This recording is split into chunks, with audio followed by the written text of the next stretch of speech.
Good morning, Grinders. Welcome to the DFS pregame show here on RotoGrinders. I'm Jordan Cooper, a.k.a. Blender HT, if you're to follow me on Twitter. And it's Monday, January 2nd on the new year. It may be a new year, but you know what we do on Mondays regardless of what year it is. It's Mondays with McCool. James McCool, the co-author with me on the Theory of Daily Fantasy Sports. It's a 15-hour audio DFS masterclass you can pick up at theoryofdfs.com. And I even have a little banner thing on the bottom that I even made. I'll put it up, right? I'll do a little work instead of Devin back here. You'll also see on the banner, if you have any questions for the show, if you're not here live, especially if you're not in the YouTube chat, feel free to email them in. Questions at theoryofdfs.com. We'll see like Tuesdays, Wednesdays, Thursdays primarily. We'll basically be going over anything you want to talk about when it comes to DFS strategy with the tools here at RotoGrinders. Anything you want, even if we're going to repeat ourselves multiple times. Allows for some unstructured learning here on the show.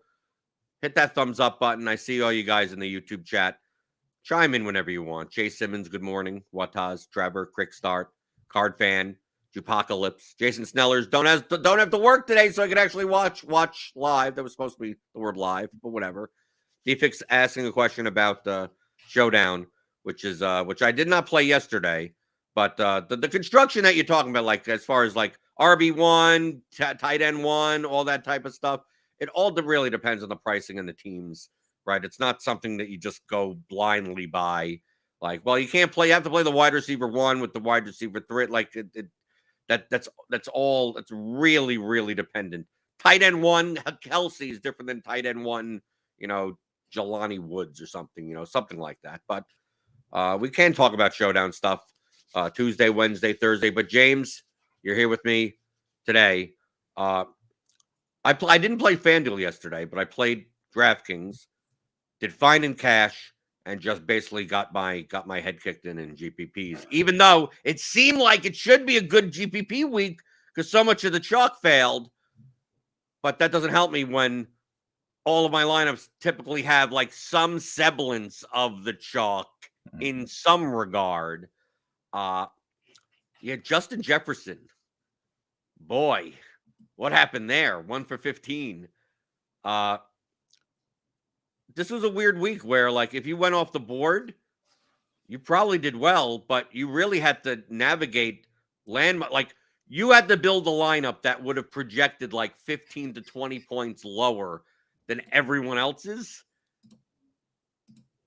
And I wasn't, obviously I'm focused more on smaller field stuff, at least midfield or whatever. I wasn't able to pull that off. Yeah, I don't know. This is a weird week. I think that because I'm like you, we both know how to build lineups. We know there's a lot of balance that has to be had when you're building out lineups, especially NFL lineups. And I ate pieces of chalk surrounding low-owned pieces. One major pivot that I made was DeAndre Swift over Brian Robinson. I thought that, especially after Justin Jackson got ruled out, it was like, all right, well, might as well just take another shot and try to get the flop lag on DeAndre Swift after he's. You're just trying to get back to even, actually. Yeah. Exactly, how do I make my money back? Well, yeah, he cost me like 40 grand last week. So, might as well try to get it back this week. And so I was like, yeah, all right, I'll have DeAndre Swift in 2 of my lineups. I'll have Brian Robinson in another, which was great. But the other pivots that I made, like I had a Chicago stack where I had Justin Fields with Cole Kmet, and I also added in Chase Claypool, who's only 2% owned. Like, that's great. And then I surrounded a lot of that with chalk. People think that when the chalk fails, it's a great week for GPPs, but don't realize that most really good GPP players eat what they consider to be the good chalk and then surround it with high leverage plays as well. It's really hard to build lineups that avoid all of the chalk and have it look really good. And that's coming from somebody who, like my projection set, is known for being a bit off the board. So even my and also, I just want to interrupt for a second. Instead of saying avoid all the chalk, I think it's better to say avoid all the highly projected players that happen to be owned. Okay, sure. Yeah. Right. So because I mean, if you told me, like, let's use the extreme example, James.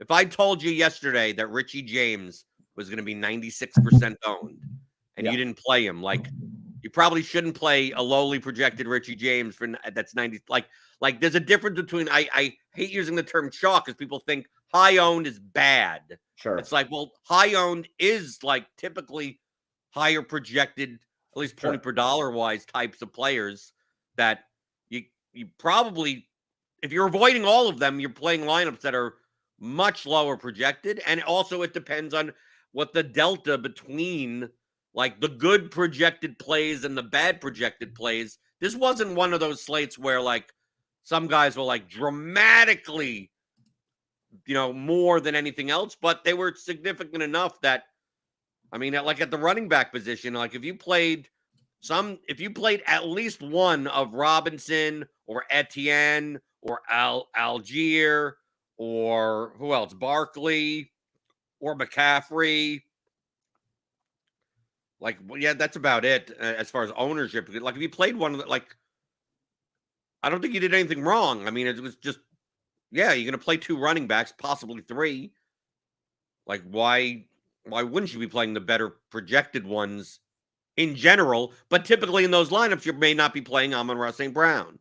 Right. You may not be playing Evan Ingram. You may not be playing Garrett Wilson or Greg Dortch or something like that. So, like, the problem comes in is that, well, if I'm not going to, let's say I have a lineup where I'm playing James Conner, Dalvin Cook, and it's like, well, maybe I'll play Garrett Wilson in that lineup, right? Right? Like, it's like, okay, well, I'm not playing Amon-Ra St. Brown. I'm playing Amari Cooper or something in another wide receiver slot. It's like, okay, well, I could eat Garrett Wilson in the utility or something like that. Yeah. And then when he puts up 4.8 points with 11 targets, you just have to just throw your hands in the air and go, whatever. I talked about that concept sometime last year on this show about the cost of ownership. Like, not only are you building lineups using the cost of the salary and you have to stay within a certain salary cap, but you also have to take into consideration the cost of the ownership that you're eating. And that's something that I noted as well in the article that I wrote over on the site is regarding the San Francisco 49ers defense, where the San Francisco 49ers defense is in a great spot, but supposedly in a great spot, right? And they were underpriced and everything like that. And we've talked about defense before.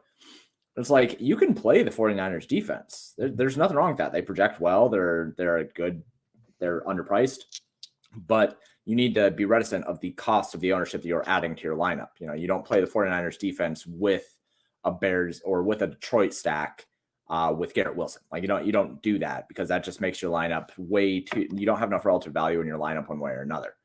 So, right. I mean, you could do that if you could find some 1%, 2%. Yeah, but I mean, that's guys who most likely the combinatorics of that, like, block.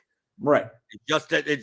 It's less likely that you'll be able to have a relative value advantage over a portion of the lineups that you want to. Right. Yeah. So the cat agrees. The cat is agreeing, I guess. Yeah. Meredith agrees. She's been very needy lately. So when we went on vacation for Christmas, just off on a tangent here. When we went on vacation, obviously this is off on a tangent, unless Meredith has some DFS advice. She does not. She's just being very needy. When we went on vacation, we were gone for like a week, and we never leave them for that long. I never leave the house. Like, my job is super demanding. So we left the house for like 6 days. And ever since, Meredith will not let me work for more than about an hour before coming in here and laying down in front of me. I have to move my keyboard. It is very annoying, but it's also very cute. She's very cute, and it is what it is. So anyway, now that we're back to DFS stuff, when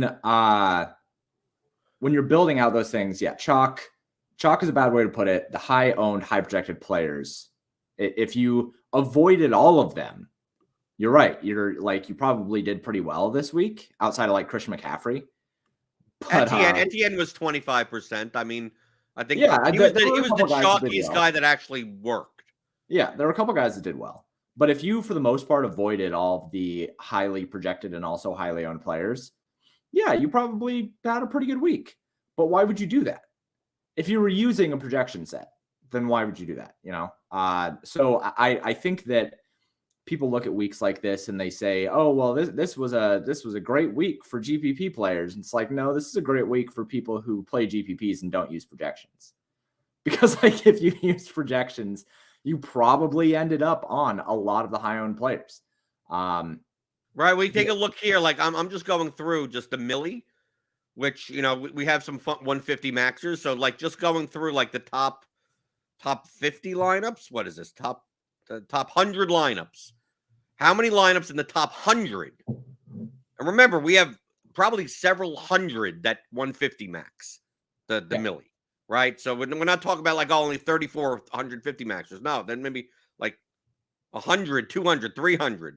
So if we just look at who's 150 in here, here's a 130. I can count a 130. Okay, there's 1, 2, 3, 4. That's it. I mean, like there's a lot of I mean, obviously in the middle you will see a lot of ones. I mean, 1, 3, 1, 1, 3, 130. I mean, I'm assuming if I went through the 150 max pool, I maybe 12%, maybe even less made money. Oh, no, that may not even actually maybe less because look at the payout. I mean, it's the milli. Dude. So you're not going to cash as many lineups. Yeah, I mean, I could see like all the 150 maxers put together. That maybe 4% made money, 3%. Yeah. I mean, like made money. I mean, just made. I mean, look, this is the top 150 maxer. This payout was what 24.4, or is this the total ROI, or is this? Yeah, if we let me do this. Okay, we could do this in lineup HQ. Okay, just to show the point. Okay, so. Oh, the top 100 are all 150 maxers, right? Right here? Yeah. Because I'm just sorting by 150. So we have 1, 2, 3. Right? 3. I'm just talking about profiting at all. And look, the highest is like someone made like 2,400. So like 1, 2, 3. I think that's it. I mean, that I think you're right. That's going to be it. I mean, but let's see how many. Okay, we got another... I think we got another one. 63. Obviously, this geared up must have ran some type of train and some. Yeah. Right. Okay, so that's 4. Right. So we got 4. That's a green number. That's 4. Okay, and then we're if we just cut it off at 150, like we're talking about maybe 150 players. Right, and typically if you're playing 150 max, you're more than likely. I mean, you're not going to be able to. You're not going to have a bankroll if you're not good at it. I mean, obviously, there may be some people that are attempting to 150 max and they're negative EV players, and eventually they're not going to be 150 maxing anymore. But if we say that 150 maxers entered the milli and only 4 profited, I mean, that, like, if you didn't do well in large field GPPs, like dude, needed the sharpest players, and the highest guy or person geared up 6320 probably just ran a train that cashed like a lot, like min cashed a whole bunch of spots on top of his first one up here. But outside of that, I mean, like, dude, these are people putting $3,000 in. And look, the average loss is like 60%, 70, 80%, all of this type of stuff. So I'm just using it as the point of when people ask me, James, they go like, take a look at, like, how do I study lineups? Because I always say study winning players. Now, there are more detailed ways to study winning players, but the simplest way is to take a look at your lineup set and take a look at your lineup type, right? You're looking like, okay, I played a lineup that had this stack and this thing and this went together. And then just go to a 150 maxer and take a look at what their lineups look like, right? Did they play a whole bunch of the stack that you were playing? Yes. Did they play more than their fair share of this like 6% owned running back that you thought was under-owned? Now, obviously, you want to look at not just more, you want to look at more than one. You want to look at like 10, 20. And then you look and you go, were people over the field on Dalvin Cook? Like if you played Dalvin Cook, and you look through and you go, yeah, they were building Dalvin Cook lineups. Let me take a look at what a Dalvin Cook lineup looks like. It's like, okay, did they have a Dalvin Cook lineup with, whatever, Deshaun Watson or whatever, you played something weird. If you see that a lot of the sharper players, 150 maxers, have a fair share. They don't have 0. They don't have 1. I mean, they may be playing a wide array of stuff. But if you go through and you say, yeah, that they were building these types of lineups. Did they have, this was the Watson stack. Did they play Brian Robinson in a Watson stack? Well, obviously, because they're playing the Commanders. And it's like, that's where they have what? They have Cooper and Robinson correlated. Oh, okay.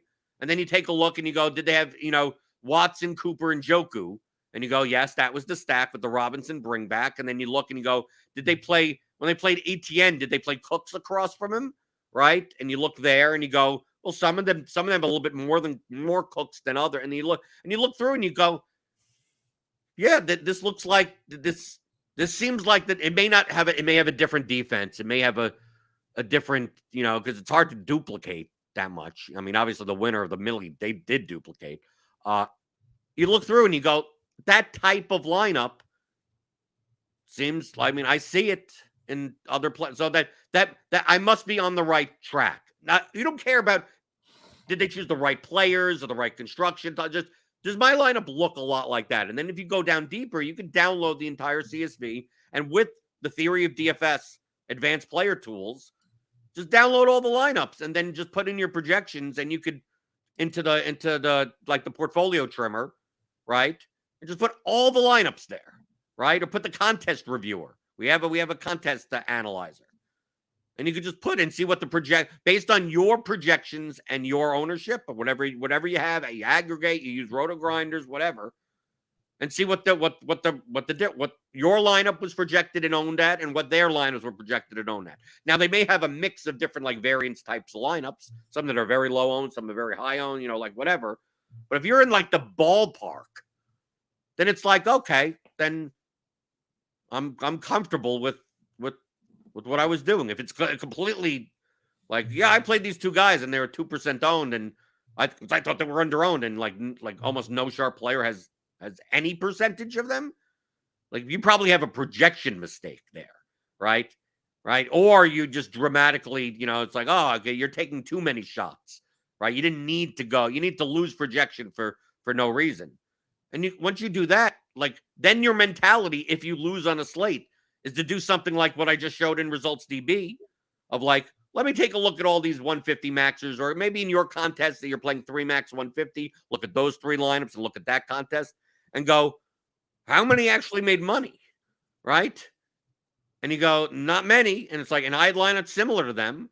So your takeaway shouldn't be, I should have done something different. You should be thinking in a mentality of, well, here are all these players, and maybe not all of them, right? But most of them, that if you had the chance, if I offered you, I was a genie, I came out of the bottle, right? And I offered you, hey, would you like to trade your results for one of these guys' results, right? Would you like, Brick 75? Would you like, instead of you making lineups, do you want Brian to make your lineups? Do you want Squirrel Patrol to make your lineups? And you said, you never have to actually make lineups again in DFS. You just get to play Squirrel Patrol's lineups. You probably would say yes, right? And then you take a look. Let's say, did John play Squirrel? No, John didn't play the Millie. Probably played the bigger one. But imagine doing that. Let's take a look at like Brick play. Yeah, okay. So if you would have had the option to play Brian Hooper's lineups, Brick 75, you would have spent $3,000 and lost $520. So like on that specific slate, but like overall, would you rather play his line? Yeah, of course. So don't think in terms of, well, I did something bad, but they also did something bad. It's like, no, most likely the sharper players on average, long term, are building plus EV lineups. Didn't happen on yesterday's slate. So if your lineups are in the ballpark of their lineups in some regard, like, that's the simplest way of reviewing, or just going through and seeing. If you're playing weird, like I'm playing Desmond Ritter stacks, and I'm playing whatever, Brock Purdy, Ayuk, Kittle with Devontae Adams, and you're paying up that way or something like that, no matter what happened in the game, if you take a look at, and you go, I'm going to study like 20 to 30 different players, and you go across on results DB with the compare exposures and everything, and you see Brock Purdy, 0%, 0%, 0%, 0%, 0%, 0%, 0%, 1.3%, 0%, 0%, 0%, like, and then you take a look at Ayuk and you see like 1.7%, 0%, 0%, 2%, 0%, then you may see like 14%, like someone, 0%. Like you take a look and across all of this stuff, it's like, well, I played 10 lineups and I played like 2 Purdy lineups. And it's like maybe those Purdy lineups weren't plus even, maybe, right?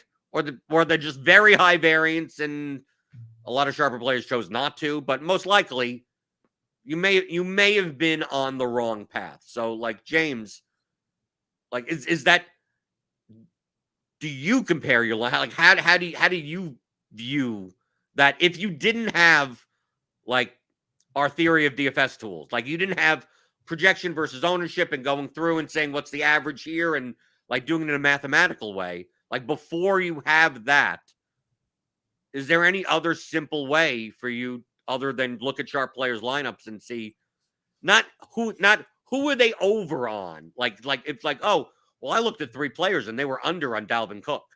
It's like, well, did you look at 30 players? It's like, no. It's like, well, how do you know that those just happen to be 3 players that didn't happen to build?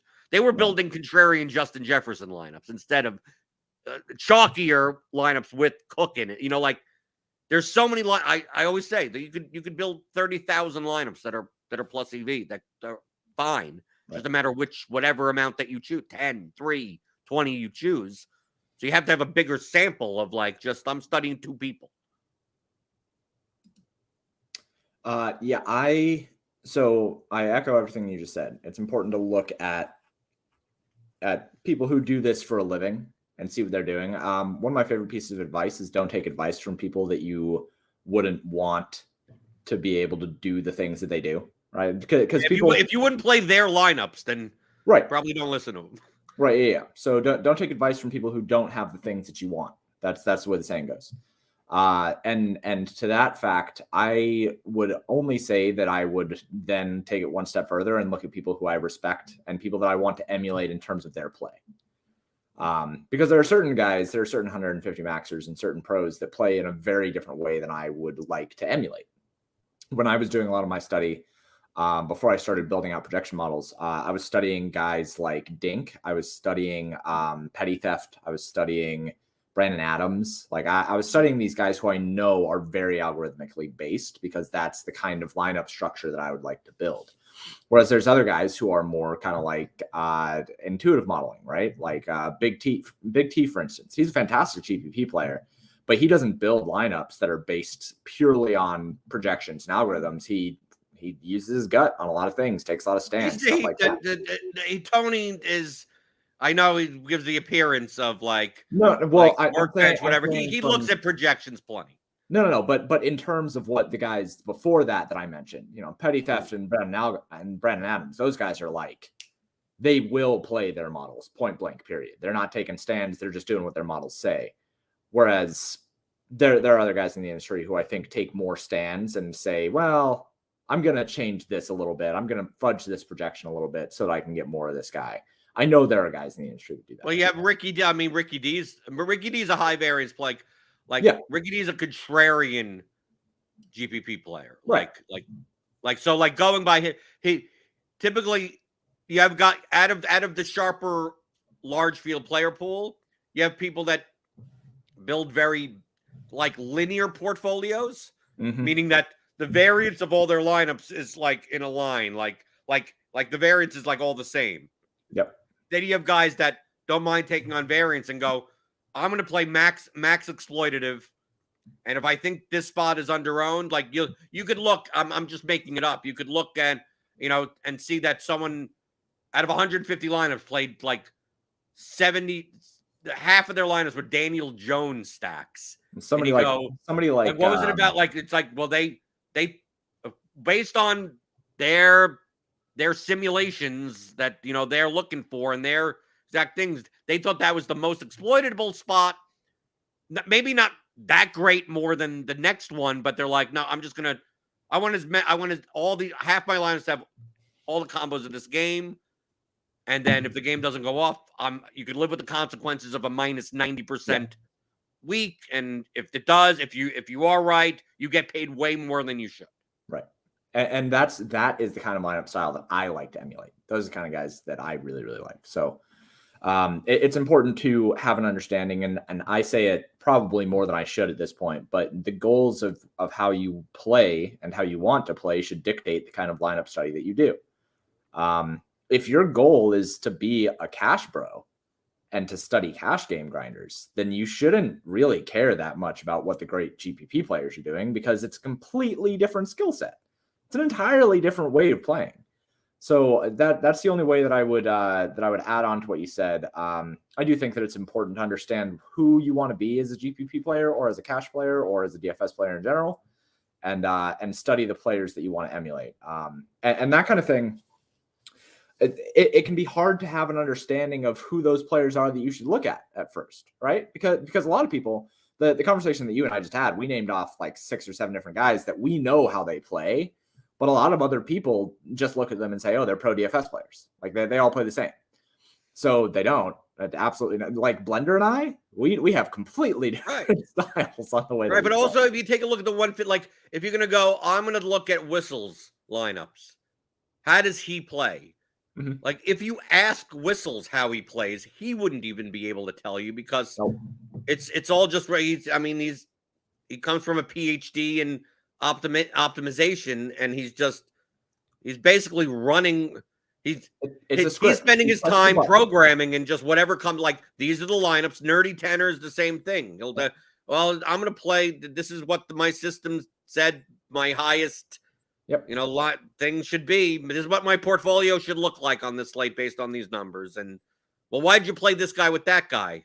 Well, because that's what the algorithm called it. The answer to that is the black box said so. Right. That's the answer to that. The black box said so.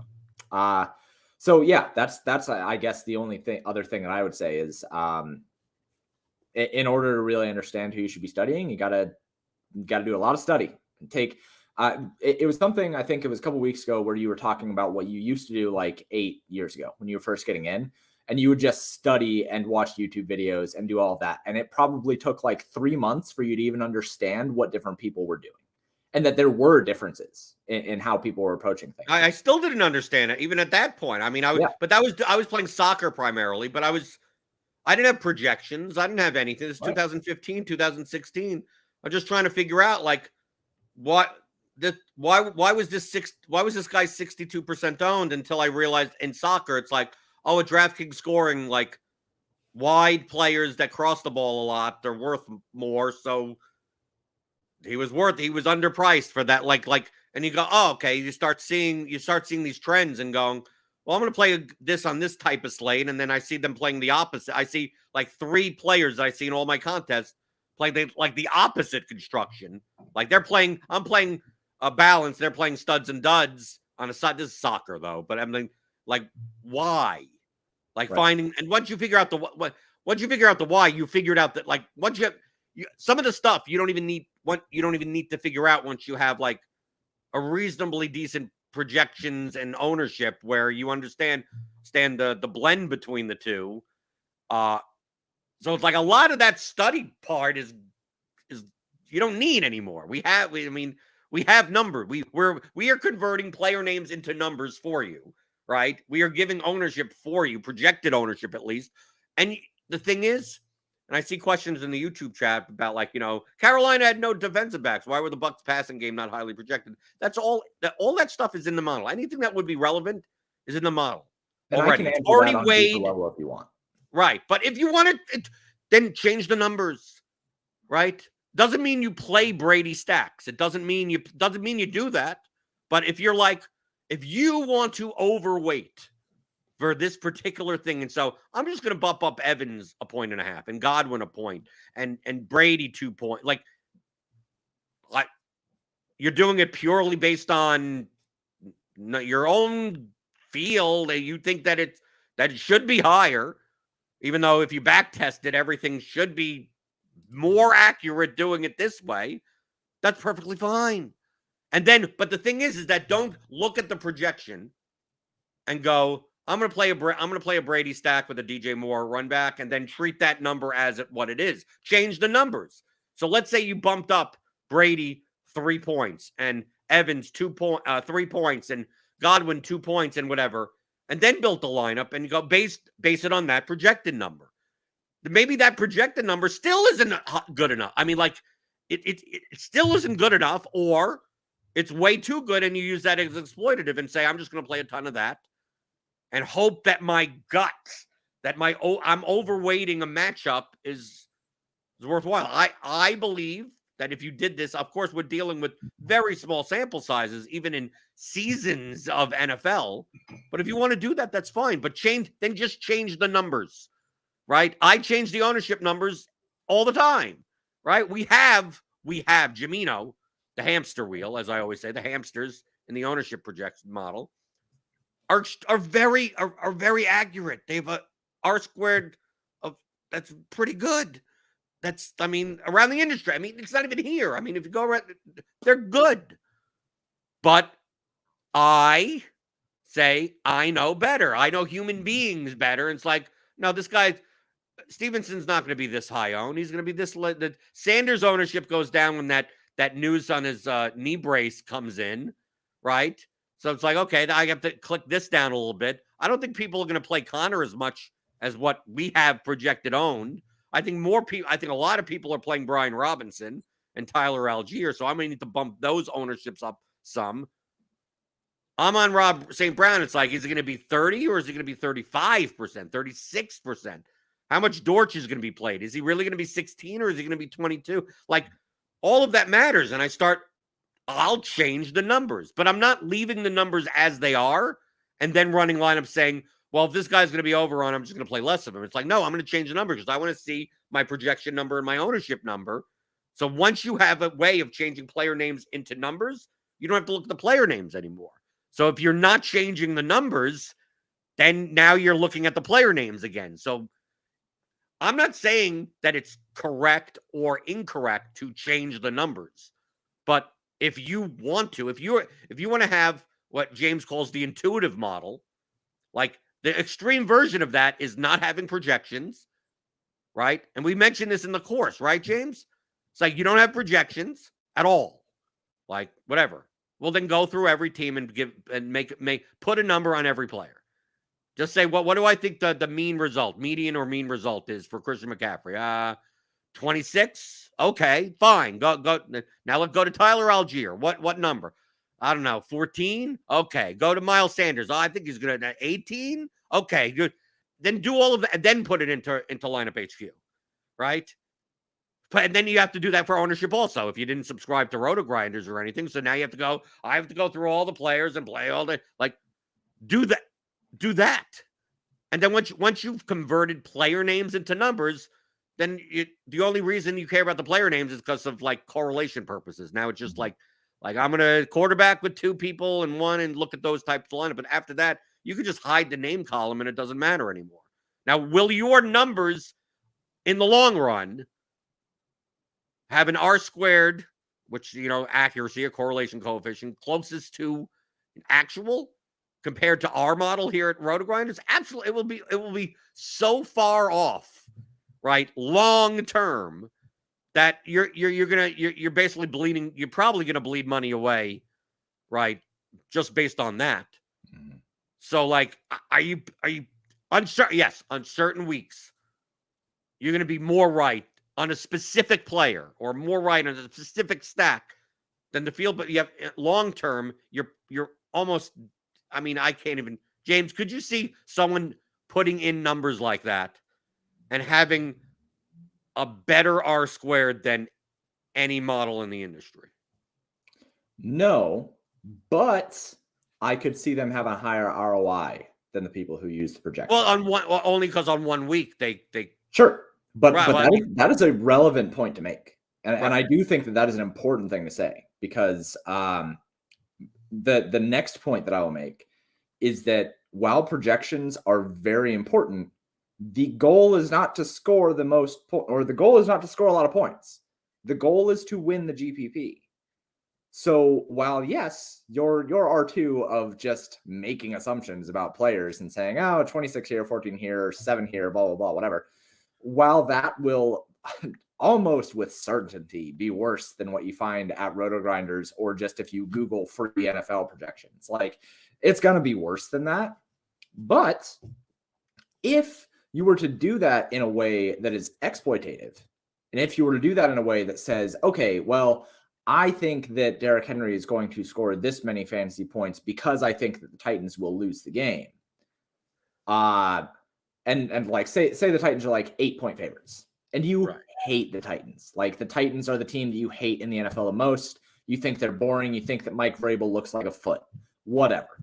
Like if you think the Titans suck and you think they're going to lose that game, then in your intuitive model, you're going to say, oh, well, Derrick Henry, when they lose, he only scores 7 fantasy points. And because of that, that is being inherently exploitative, even if you're not doing it consciously, even if it's just like a mistake. But like, if you are putting things together in a way that helps you win the tournament, then I think that you are still okay to be doing that. Granted, you should just go get a projection set because you can do the same thing with projections and you can just say, I hate the Titans. I'm going to take this projection down. But or you could, James, you could always say, I hate the Titans. I'm just going to X them out. And although you can build, like, I want to make it clear that when I said before, you could build 30,000, like someone could show me a lineup. I played this in the millie, especially when we talk about large field. Mm-hmm. They could show me a lineup and go, was this a good lineup for the millie? And as long as you're not like jamming in your cash lineup or you're not playing a lineup that's like God knows how low projected, like, and you have some amount of correlation, like just a quarterback, and you may not even need that with Fields or something. Like I could look at the lineup and go, yeah, that's probably that's probably profitable. So you could choose if you could build 30,000 of these types of lineups and say, well, in your example with the Titans, and you go, well, 12% of these lineups have Derrick Henry, and 2% of the lineups have Robert Woods. And you just say, when you X out people in lineup HQ, think in those terms of like, I'm just choosing, instead of saying Derrick Henry can't possibly be in a winning lineup because I think the Titans are going to lose. He's going to have 7 points. That's you're making predictions now, and that you shouldn't be thinking. You should be thinking probabilistic. You should go. I think Derrick Henry's over-owned for what I believe. I'm changing the projection. I'm moving. We have Derrick Henry as a 24 median projection. I'm putting him down at 16 as a median. I'll put him at 7, whatever, if you want. Right? It'll be off, but you'll put it at 7. Like, dude, if you put him at 7 and he's like 8,800, like you're going to get him in like no lineups, right? But there are lineups, even with his projection at 7, that could be plus EV. Now, there's probably not many, but you're just choosing to not play them, right? That's essentially what you're doing. It's like, I'm just taking, when I cross out a game, when I say, hey, I'm just not going to play any of Carolina, Tampa Bay in my 10 GPP lineups, I'm not saying that they're bad plays. I'm not saying that you can't play a Brady stack. I'm not saying that Evans and Godwin and anyone in that game, you could build a plus EV, play whoever you want, right? You can build a plus EV lineup with anyone. I'm not changing their projections even, right? I'm just going through like, what's the quicker thing to do? Change their projections and then not get any of them? Or say, instead of doing that, I'm just going to X them out because I'm going to be changing the projections to not get any. I mean, like, I'm just choosing out of this bulk 30, 50,000 lineups to just ignore those lineups. But I know I could make those lineups, but I'm just going to choose to ignore because I'm going to focus on what I believe is a more exploitative game or players or whatever it is and live with my choice. When you play 150 lineups, you're much more likely to have a diversified portfolio if you're playing in a lower variance way, not like Ricky D, high variance, and go, well, out of my 150 lineups, maybe I only have 5 Brady stacks. And maybe I have 2 Darnold stacks. Like, you'll have something. Like when Cheese, Dave Potts and MLB, people get so annoyed so often, the next day after Cheese wins, 100K on FanDuel, and they'll go, you never talked about the Tigers. Right. like yesterday, and you won with a 4-4 with a Tiger stack. And she goes, I play every team. Right. And you take a look at his exposures, and out of 150 lineups, he only had the Tigers in 2. Right. It was just like, and typically with the other, if Boston was the chalk or something, it was a Tigers 4-man with a Boston 4-man and the chalk pitcher. And this Tigers like 2%, 5%, 0.9%, like, and he goes, like, the Tigers had like a 3.2 implied run total. Like, who's playing the Tigers? And he's like, I play 150 lineups. I'm gonna have a little bit of everyone. I'm just gonna have more of the stuff that is better, but he's gonna diversify so that you never know what happens. But those lineups will be properly leveraged, right? It's the unowned cheap stack with basically the chalk around it. So like, you could just choose to ignore those lineups. You could just say, I'm just gonna X that out. And you're not doing anything wrong. You're choosing, you only have a certain amount of lineups you could play. And the more lineups that you add, the more risk you take on, right? Because you could only win first with one lineup. So as you add lineups to your portfolio, the EV, even if they were all equal, starts going down and down and down and down and down. Because if this lineup wins, like, you're competing against yourself for second, and then competing against yourself for third, and competing against yourself for fourth. So like, the more lineups you play, if you want to play in a lower variance way, you typically play a lot of different types of things, a little bit more diversified. Some people don't mind playing in a high variance way by going, there's some 150 players I've seen that just literally just like, they're playing 100% of this game. Right? They play both quarterbacks, 50% each. It's like, I'm playing Jared Goff, I'm playing Josh Fields. That's it. Playing the combinations that all of the 3+2, 3+1, 1+1, like all of those combinations, and then filling out the rest of the thing, going, that's my lineup set. And if that game is 10-3, like, then they just lose all their money, and then just, it is what it is. Like, to which I say, just go have one entry in the $2,000 GPP and just choose a side. I understand that, like, it's not usually that simple, but that's the way I look at that. I did want to tie up really quick the idea of changing the numbers in projections and changing ownership. I think that when people use projections and when people use optimizers and such, you should be making changes in your head to projections, even if you don't actually touch them in the projections, so that you can kind of get a deeper understanding of why you are playing guys. Like, it's so easy to just cross out the 2 lowest RGVs and hit optimize and just play a lineup. Like, it's so easy to do that, but I mean, you could. No, sure, fine. But I think that you will be a better player long term if you don't do that and you actually look at the projections and have an understanding. Like, after you run 100 lineups and then go see what it gives you. And go in and look at the exposures and say, okay, I'm getting 100% Brian Robinson. I'm getting 100% Travis Etienne. I'm getting 90% Amon-Ra St. Brown. And then think to yourself, okay, so those are going to be the guys that are going to be super highly owned. That's awesome. Great. Cool. I should have those guys in cash. If all of those guys are going to be highly owned, what's the best route to me winning a GPP? And then think through that as you are building your lineups. Like, okay, so it's going to be a lot of lineups that are going to have Amon-Ra St. Brown and Brian Robinson. Like, out of my 100 lineups that were built, I have 75 lineups that have that combination. So, okay, that's going to be a really highly owned combination. They project really well. Maybe I just want to separate them a little bit in parts of my portfolio. Or if you only have one lineup, maybe you don't want to play them together in that one lineup, so that you give yourself a chance of avoiding that super highly owned combination so you can gain some relative value over the field. So that's personally how I build out my like 3 max and stuff. Is I'll run through all the combinations. I'll run 1,000 lineups, and I'll look and say, okay, who's showing up the most? Who do I really want to focus on? Who are the main pieces of this slate that I have to get right or wrong? Like, what situations do I have to care about? And what roster construction am I getting a lot of? When you're doing that and you're not just looking at the numbers and saying, okay, well, what lineup projects the best? Go play that in cash. That's not how you play GPPs. You need to have an understanding of how you win GPPs and how you win contests. And it's not always just playing the highest projected lineup. unless it is week 6 of this year where you literally just got to play your cash lineup and win GPPs. The way that I do it, like I played 10 lineups on DraftKings on yesterday, and I'm playing the $153 max, the $200 single entry spy, the $200 spies, the $50 red zone. So I'm playing those 1,000 to 5,000 entry contests. I do this. I do the same when I play large field. I use what we call bands of risk. That like let me make a Goff, Amon-Ra St. Brown lineup, and like what does that type of lineup look like? Right. Yeah.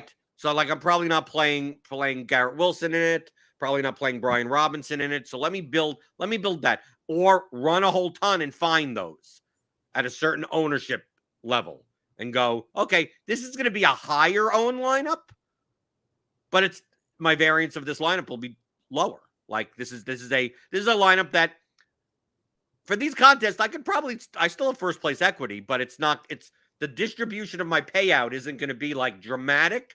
Like this lineup, it's like maybe if I don't get ceilings out of like if that game doesn't go off and it's just like an okay game, maybe I get a 3x, 4x or something like that, okay. More often than playing like Brock Purdy and Desmond Ridder and, like something really off the board. So I'm like, okay, well, I got that type of lineup. And then I go, let me make a Justin Fields lineup on the other side. Okay. Then I make that.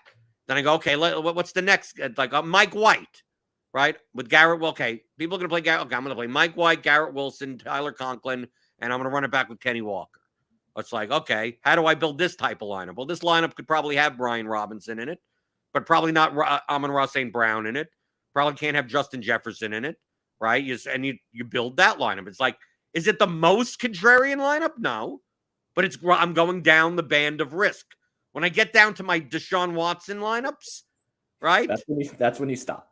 Right. That's not, I had 5 lineups. Like I could choose, but I think that's extreme. That is so by far the most exploitative spot.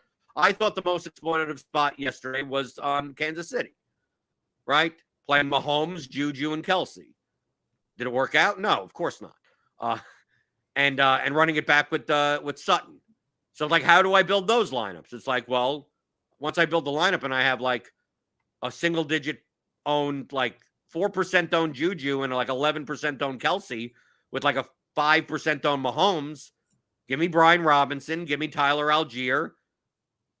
Maybe I have Garrett Wilson. I probably can't afford Amon-Ra, right? So maybe I play the leverage game and play DJ Shark as leverage off of Amon-Ra. Like you could build you could just go through and build that lineup. But you have to understand that the Kansas City lineup, I think, is the maximally exploitative, which means I think the Kansas City players are under-owned by more than some other players, so I don't mind eating some chalk in that lineup. Now, I'm typically not just going through and plugging players in. I'm running like 100 lineups of that configuration, right, and then just picking out the one. Let me go through. It's like, let me look at projection versus ownership, and I'm like, okay, is this enough? Is this enough? And I could go all the way to the bottom of the list to find like the lowest owned like version of that, but it gives up like another like 6 points in projection, and I go, out of my 10 lineups, what am I designated this as far as my band of risk?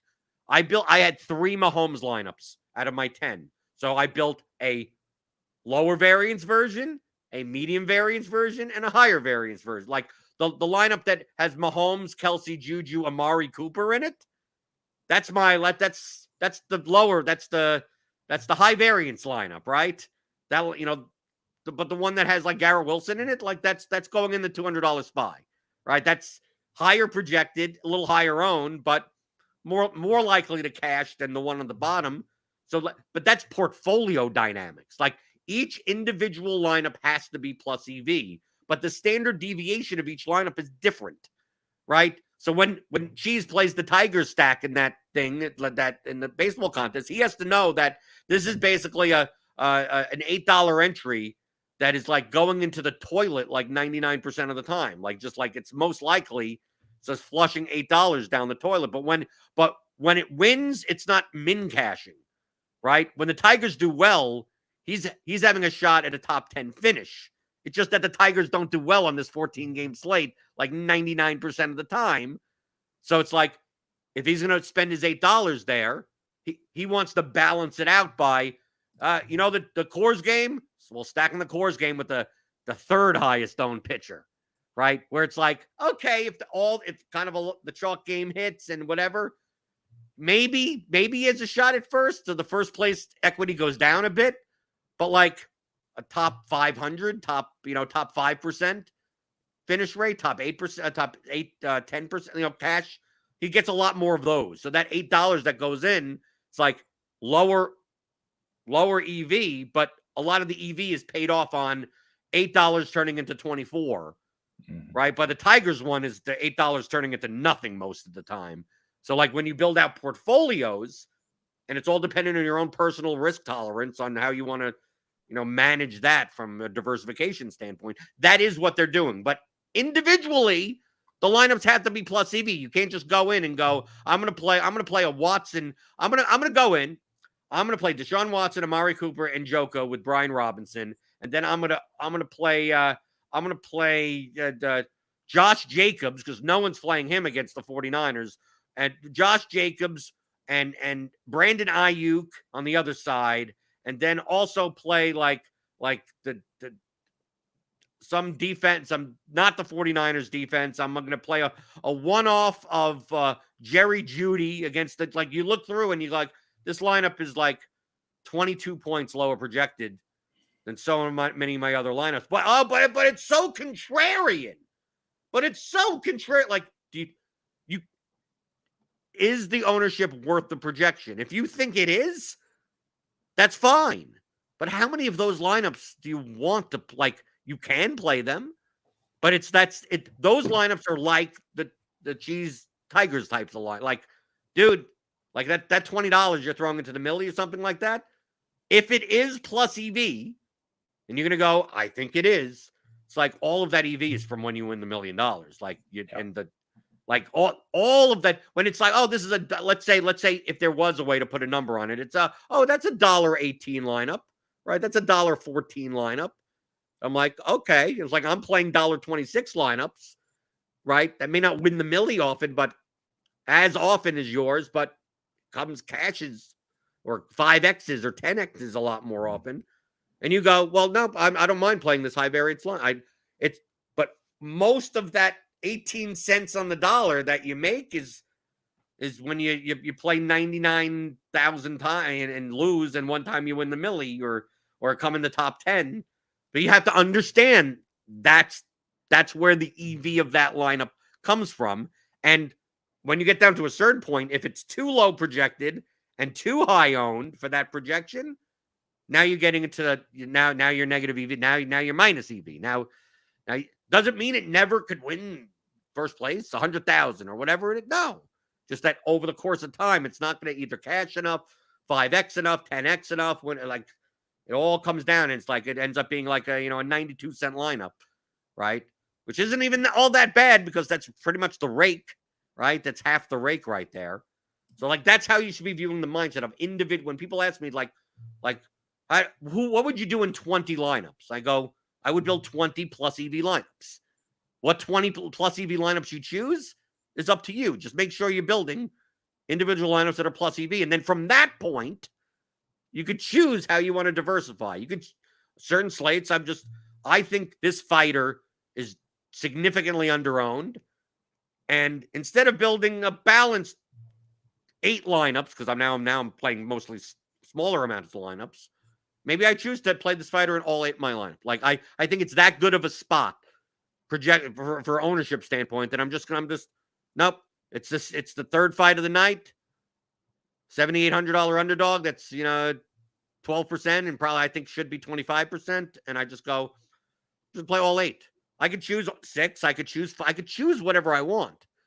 But I'm making the determination that compared to, I'm building lineups without that guy in it, going, okay, that's plus EV. Oh, that's plus EV. But it's like, dude, this is, I think exploitatively, I vastly prefer these lineups with that guy. So I'm just going to play 8 versions of it. And if that guy gets knocked down in the first minute, then I just close the laptop and move on. I mean, like, you just live with the results.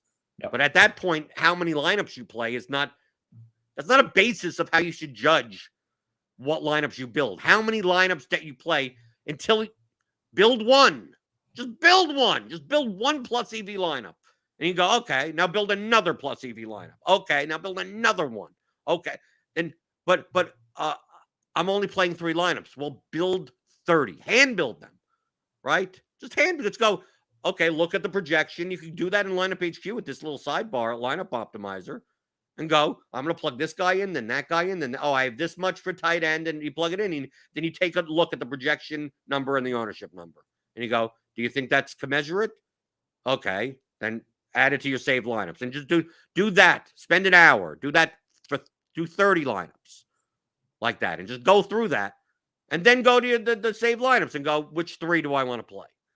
Right, today. Like you built there, and maybe you find it's like, oh, maybe I should. And then you find in order to get this ownership number down, you tend to be like, wow, like 60% of my saved lineups have this one guy in it because it's a little higher projected versus owner. And then you go, maybe I want to play him all 3 of my lineups. Like then you make those types of things instead of just like, oh, I'm going to build 30 lineups by like setting the build number to 30 and then choosing exposures or whatever. No, focus on individual lineups.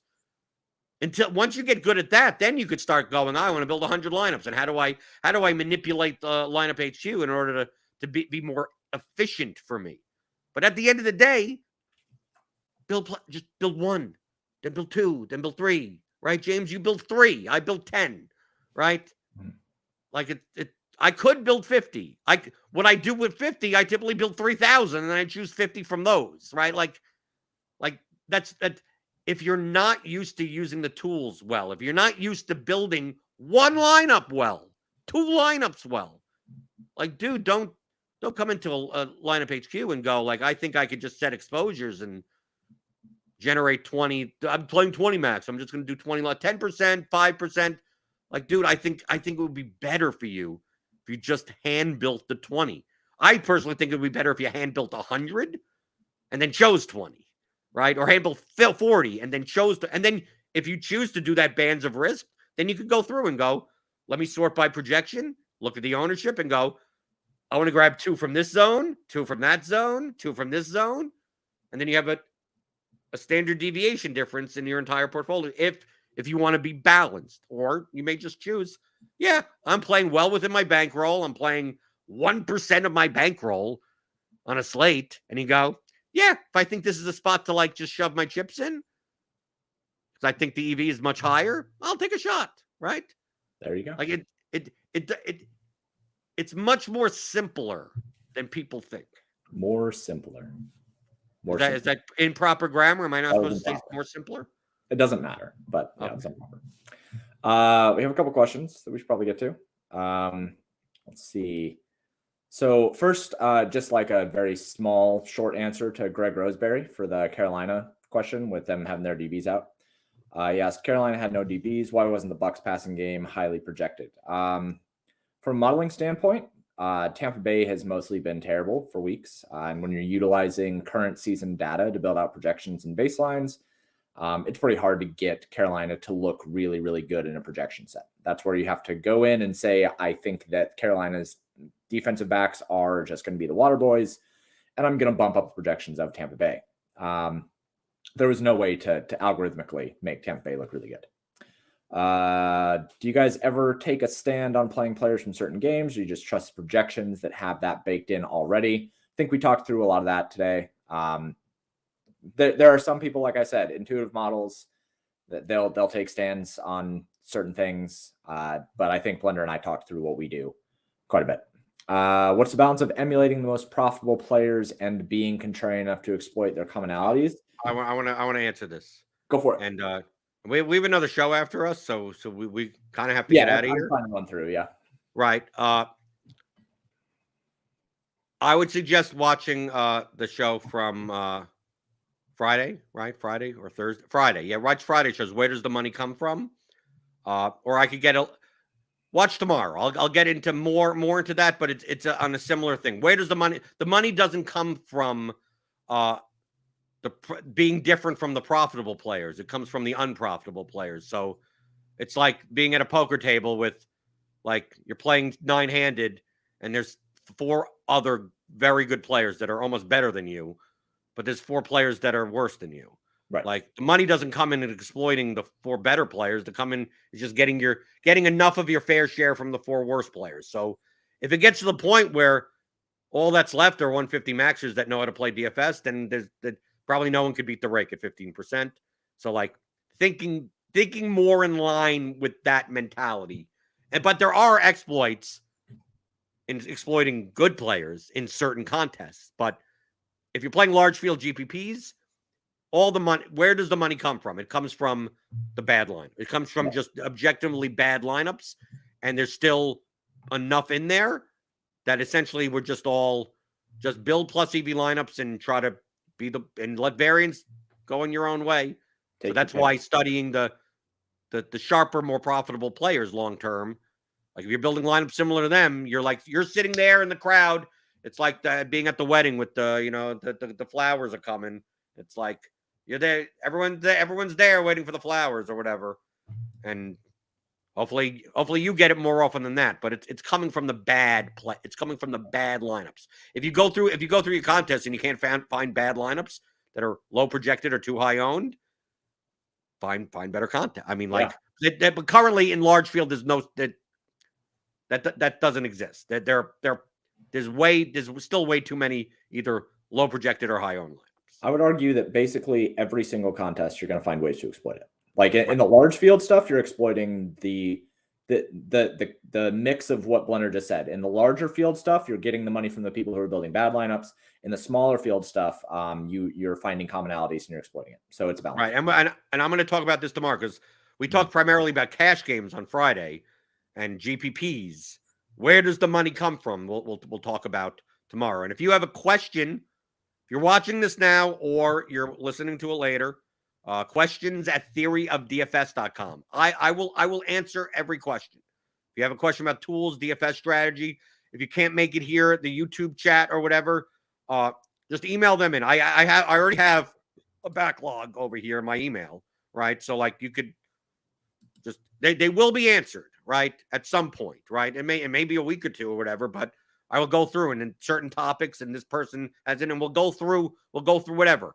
If you have a question, if you're just like new here, and it's like, well, I didn't even listen last week, and you ask a question that I literally answered last week, we will title the shows so I could then say it will be good to watch this show, and then we can still go over it again. So like even like 4 months from now, where does the money come from?